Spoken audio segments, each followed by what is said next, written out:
Hey everyone, and welcome to the Roundtable here at Tunnel Vision Sports. I'm your host, Jasmine Nichelle, and today we're talking about the NCAA Final Four and championship games. So we have a lot to discuss, but first, the results are in for the last Roundtable. You guys voted, and our winner is, drumroll, Dylan Holtz.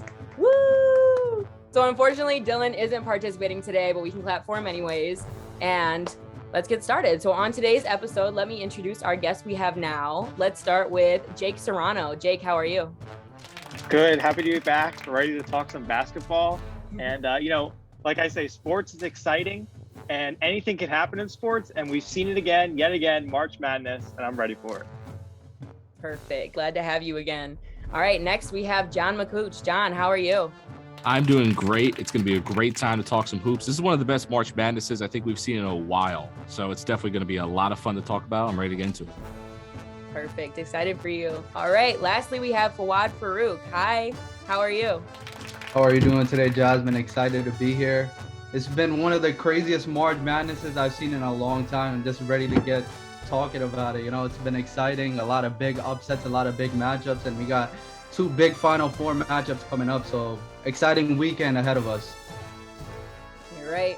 All right. So as you guys know, I will introduce the topic and give you each 1 minute max to give your best argument. And after you hit 1 minute, you will be buzzed and then given about 10 seconds to wrap up your final thought. And then we'll move on. Each player will give you responses. Once you're done, our viewers will be able to vote on our social medias who they think had the best answers. And that person will be awarded bragging rights and special privileges in the upcoming roundtables. Got it? So are you guys ready? Ready. All right. Our first topic. What team surprised you the most in this year's tournament for both women's and men's? Let's start with Fawaad. What do you think? Man, if you look at the most obvious choice, I think it has to be St. Peter's. St. Peter's, first number 15 seed in NCAA tournament history to advance to the Elite Eight. Major upsets over two of the biggest programs in college basketball in Purdue and Kentucky. And the most surprising thing was they defeated one of the hottest teams coming into the tournament in Murray State. 21-game winning streak ended right then and there. And what was the most special part about this team is that they were composed of mostly of all walk-ons, no recruits. This team was composed of all walk-ons. And I think it was about grit and passion for this team. They did it all throughout the tournament with amazing defense, a great head coach in Shaheen Holloway that just pushed his team to victory all the time, rallied his guys all the time. And that's why this Cinderella story was one of the biggest ones in this tournament's history. Thank you, Fawaad. You're right under a minute. So we're going to move on to Jake. Jake, what do you think? Yeah, I agree with Fawaad. St. Peter's, being from New Jersey, I didn't for a hot minute, I didn't even know who St. Peter's was and where they were and that they were even in New Jersey, which is really bad. But they played their hearts out. And like Fawaad said, you saw true grit from this team. And they went down, they beat Kentucky. And they went down and they beat Dylan Holtz, Murray State. Unfortunately, Dylan can't be here for us to mock him, but they went down and beat him too. And then I harped on for about a month, Purdue, Edie, Ivy, and all these guys. And they come down and they knock off Purdue. And I'm sitting here eating my words and I had to sit back and eat it. But on the women's side, actually, Creighton was very good. They were the number 10 seed. They went in and beat Colorado State, the 7th. Then they went in and beat Iowa, the 2, with Caitlin Clark. And I thought, Iowa and Iowa State were going to have a little bit of a rematch. Then they went into Iowa State, beat the 3 seed and Ashley Jones and the Jones sisters and knocked them off. And then just like St. Peter's, they went into the Elite Eight and knocked out. But though for those two teams, that's what I would say are surprising. Thank you, Jake. All right, John, you're last. So let's go. Yeah, St. Peter's is the obvious choice. I don't really think that there's much of a debate as to who is the most surprising team. I'm going to play a little devil's advocate if you want to go that direction. I'm going to go with Miami over there. They took down a really tough USC team, despite a lot of people claiming they might be fraudulent, but that was a really close game. They took down Auburn, who was the number 1 team for a very long time, fell to that 2 seed. They had a really great run. Again, Iowa State team as well to the 11th spot. They had a great run. They have a lot of great scores. They played tough defense. They had to run into a tough Kansas team, but they proved that they belonged, unlike maybe a lot of people would have thought. And they finished 4th in the ACC. It's no joke. So it's not as surprising, but it's definitely, if I had to pick someone to go against St. Peter's, definitely Miami. And Creighton, I definitely agree on the women's side. They have a lot of superstars over there. They shoot the lights out from perimeter. I mean, Caitlin Clark went down. Surprisingly, I had them in my bracket, but we'll get them going later. But, I saw them a few times. I mean, we mentioned Shaheen Holloway. I'm ready for him to come to Seton Hall. That's on the way. So it's going to be good. I got Miami. I got Creighton. 2 surprising teams. Perfect. Thank you, John. All right, moving on to our next topic. Bracket disaster, guys. How is your bracket doing this year and compared to some other analysts for both women and men's? Let's hear from John first. Okay, yeah, my bracket on the women's side was an absolute disaster. I did have Iowa, like I kind of preluded to before, and everything else is just incorrect. There's not really much to go off of there, my women's bracket. But my bracket for the men's side, I do have Villanova winning. It has Duke, Villanova, and Kansas all in that Final Four. I had Purdue playing Duke, so thank you, St. Peter's, for that one. But yeah, the women's bracket just did not fare well, but my men's bracket's looking okay as of now. I have 3 out of 4 in the Final Four. That doesn't happen a lot for me, especially. So my bracket's okay. It could be a little bit better, though. Got you. All right, Fawaad, how's your bracket doing? For the men's side, I think that Kentucky, I think about 70% of the brackets were done after the first round. Nobody expected St. Peter's to even win that first game. I think that was the biggest statistic in that first round. 70% of the brackets were gone. But as for my Final Four, I had Gonzaga winning the whole tournament. We know how that turned out. And then I had Kentucky. That was I think that all the analysts that I looked at throughout my whole process was that they had Kentucky in the Final Four. And then on the other side, I got it just right with Villanova and Kansas. They were able to get it going, and they were able to get a huge run in that tournament. All right, thank you. Jake, you're next. Yeah, the reason this topic came ahead is because I looked at my brackets and said, man, what a complete disaster these are.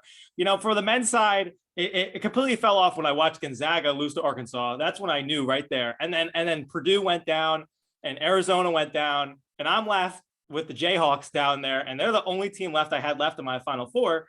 And yeah, just a complete disaster on the men's side. I'm ranked like 14th in our Tunnel Vision League. So I think I don't talk too much talk because I would have just got ripped from everybody. But my men's bracket really fell apart. And as a Notre Dame fan, I should have picked Notre Dame over Alabama. The luck of the Irish came back to me, karma, and came back to me and ruined the rest of my bracket. So I should have done that. On the women's side, I have the Gamecocks winning the whole thing, but the rest of the teams, I didn't have Stanford in there, and I didn't have a couple of teams. I didn't have Louisville in there. Actually, I had Baylor going through, and UConn, I didn't have UConn in there. So my whole every bracket I have is just completely wiped off the map. There's nothing left for me to push for.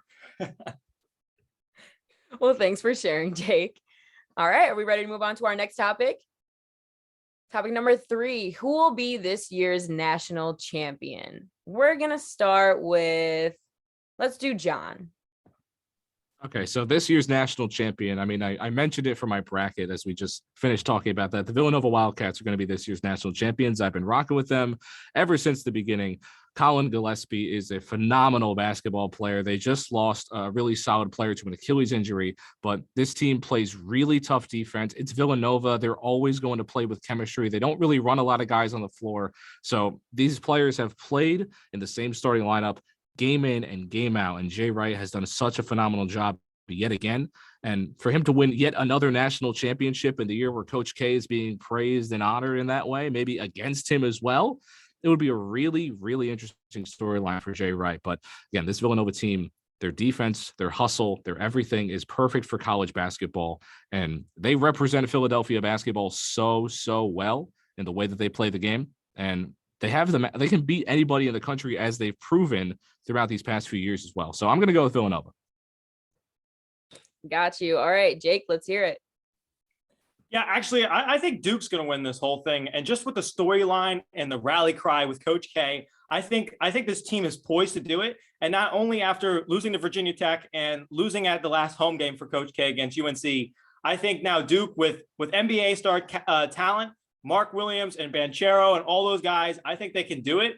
On Villanova's side, it's going to be a tough battle. I know they don't have more at the guard position. If that game comes down to a close game, if Kansas gets away with the game, I think Kansas has it. But if that game comes down to close, I mean, Villanova can hit free throws. They're the best in the nation in doing it. And I think Villanova could seal it that way. I think that game's more of a toss-up, but I actually see Kansas winning that game. But for some reason in the back of my head, there's something nagging me saying, Jake, pick Villanova, pick them. And on the women's side, like I said, I think the Gamecocks are going to win the whole thing. With Aaliyah Boston, one of the best players in the country. It's one of the most well-rounded teams in the women's bracket. So I think they're going to take it all the way. And I think probably Stanford will win against UConn. But I think it's going to be the Gamecocks on the women's side and Duke in the men's side. I know Fawaad shaking his head. All right, Fawaad, we want to hear what you got to say. To be honest, these are very two unique perspectives, but I got to go with Kansas. And the simple reason why is that they've been a model of consistency throughout the whole tournament. I feel like they've been the most undercovered team throughout these four teams. And you look at Duke, like these other three teams we're looking at right now, they have the pressure against them. For Duke, it's that notion that they want to finish it for Coach K and that fairy tale ending with that national championship. You look at North Carolina, they want to do it for Hubert Davis in his first year as head coach. And Villanova, like I was a little shocked that John said Villanova. They lost Justin Moore, best defensive players and one of their second best scorers in Villanova. It's kind of surprising because this team was built through so many different things. They have great talent. Jay Wright has done an incredible job with his team. But the thing is, when you lose a player that could rebound and score at the pace that Justin Moore can, it's a big loss for your team. I think Kansas is going to win due solely to Ochai Agbaji and Remy Martin's production. All right. Thank you, Fawad. Our next topic. What was the most exciting matchup this far? Fawad, we're going to start with you again. I think the most exciting matchup, I think you guys will echo me on this one, North Carolina and Baylor. Derailing the defending champions was the biggest upset thus far. And then you had that huge ejection with Brady Manick for North Carolina. That game ends up going to overtime. RJ Davis career high 30 points.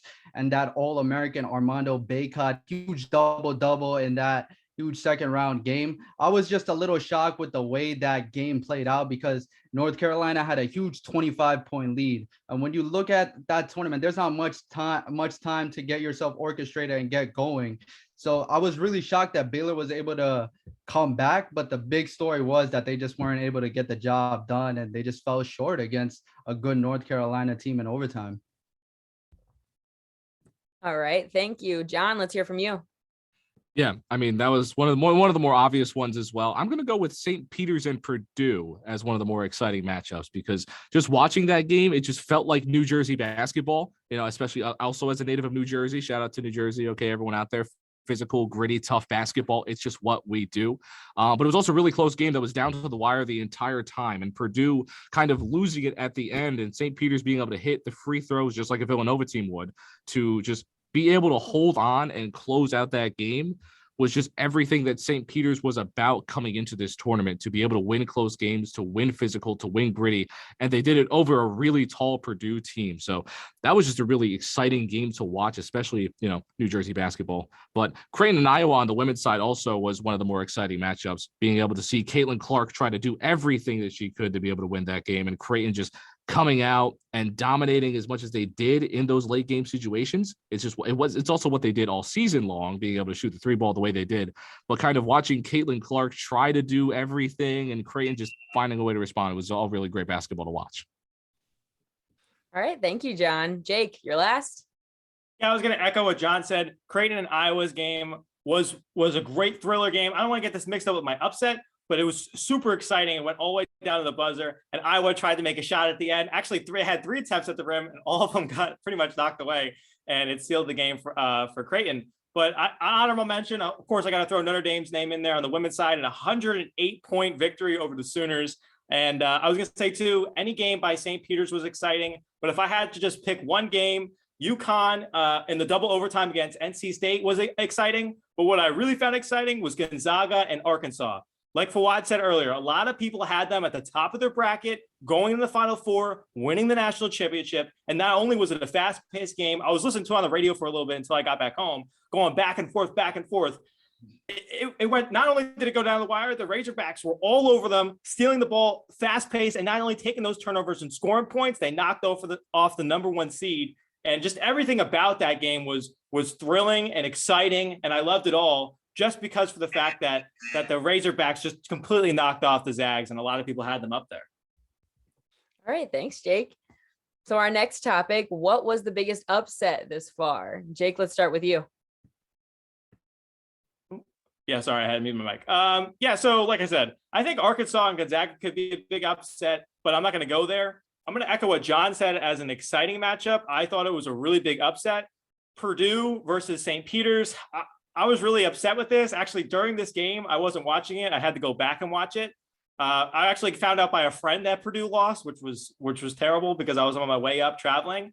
And I couldn't believe it. I couldn't believe my mind, me echoing Purdue all this time. And for me, St. Peter's just had a magical run. They knocked off Purdue. And what the guys Purdue had, I just physically couldn't understand it. Ivy did not play one of the games I thought he would. He only had 9 points in that game. And 15 turnovers by Purdue's side. Just one of the bigger upsets. And not only till that point is when I started taking St. Peter's train. And of course they fell off. So I think I'm some kind of bad luck charm or something. But yeah, that was probably one of the bigger upsets that I would think of, because I was just solely emotionally attached to Purdue this March Madness. I have to go Purdue St. Peter's. All right. Thank you, Jake. John, let's hear from you. Yeah, upset wise, I mean, St. Peter's upsetting Kentucky it was the most unexpected game out of the entire tournament. To a lot of people picking Kentucky, I had them in a bracket somewhere over there, but it was just such a great game. But I'm going to go with Michigan upsetting Tennessee, actually, because the St. Peter's pick is way too obvious. Tennessee, SEC champions, coming off an 8-game winning streak. This team has been trying to just get over that hump to win it all in the recent years for a while now, and they haven't been able to really do that. This team is just on the cusp of being a really consistent team, a really consistent national champion contender. For them to lose as early as they did was just really shocking.